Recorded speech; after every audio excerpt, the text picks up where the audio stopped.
এই বাংলাদেশের প্রথম স্বৈরাচার ছিল শেখ মুজিব।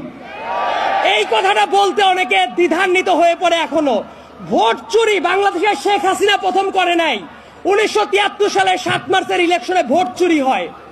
গুম, খুন, প্রশাসনিক দৌরাত্ম্য, প্রশাসনিক লুটপাট, এই একটা কাজও শেখ হাসিনার হাত দিয়ে শুরু করা না।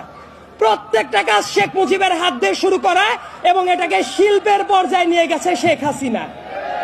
এই যে এত চেতনার কথা বলে, মুক্তিযুদ্ধের চেতনা, অমক চেতনা, তমক চেতনা, মুক্তিযোদ্ধাদের পরে কি শেখ হাসিনা সিম্প্যাথি দেখিয়েছে? কখনো কখনো দেখায় নাই। তার কারণ আপনাদের মনে থাকার কথা, এই ঢাকার মেয়র ছিল সাদেক হোসেন খোকা সাহেব, একজন গেরিলা যোদ্ধা, যার রক্তের ওপর দিয়ে বাংলাদেশ স্বাধীন হয়েছে। সেই সাদেক হোসেন খোকাকে স্বাধীন বাংলাদেশে এসে মরার সুযোগ দেয় নাই ওই